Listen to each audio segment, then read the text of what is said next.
ஒரு கிராமத்தில் சிறிய பலசரக்கு கடை இருந்தது. கடைக்காரர் மிகவும் நல்வாயர். கிராமத்தையே தன் குடும்பமாக எண்ணி அன்பு காட்டுவார். கடனுக்கு பொருள் கேட்டாலும் கொடுத்து விடுவார். தேவையான பொருட்களை எல்லோரும் அவரிடமே வாங்கினர்.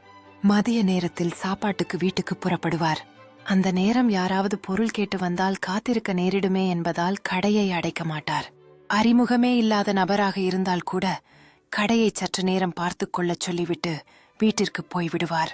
ஒரு நாள் மதியம் திருடன் ஒருவன் கடை முன் வந்தான். அவனிடம் கடைக்காரர், ஒரு உதவி செய்ய வேண்டும்.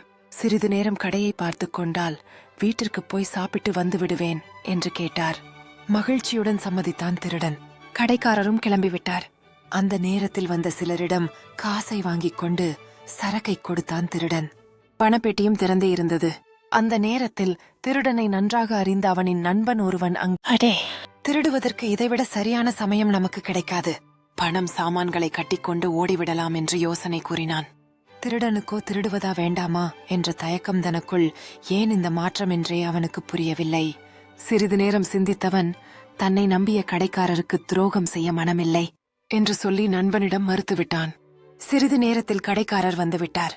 அவரிடம் எல்லா பொருளும் சரியாக இருக்கிறதா என்று பார்த்துக் கொள்ளுங்கள் என்றான். கடைக்காரரோ, ஏன் இப்படி கேட்கிறாய்? உன் மீது கொண்ட நம்பிக்கையால் தான் கடையை ஒப்படைத்து சென்றேன். அதனால் பணத்தையோ பொருளையோ சரி பார்க்க தேவையில்லல்ல என்றார். கடைக்காரரின் நம்பிக்கை மிக்க பேச்சை கேட்டதும் திருடனின் வருத்தம் அதிகரித்தது. உங்களைப் போன்ற நல்லவர்களுடன் ஒரு நாள் பழகியதற்கே மனம் இவ்வளவு தூய்மையாகிவிட்டதே.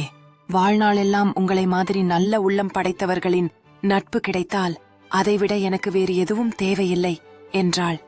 கடைக்காரர், நீ சொல்வது புரியவில்லையே என்றார். ஐயா, என்னை மன்னியுங்கள். நான் ஒரு திருடன். என் நண்பனும் நானும் கடையில் திருடிவிட்டு ஓட எண்ணினோம்.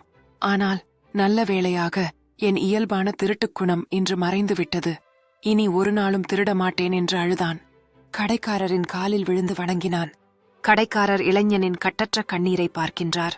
நல்ல உள்ளம் கொண்ட ஒருவர் எனக்கு என்ன செய்ய வேண்டும் என்று நான் கூறினேன். நீ என் நண்பனாக இருக்கும்போது எனக்கு மகிழ்ச்சி என்றான் கடைக்காரர் அன்புடன். நாங்கள் எப்போதும் ஒருவருக்கொருவர் உதவுகிறோம்.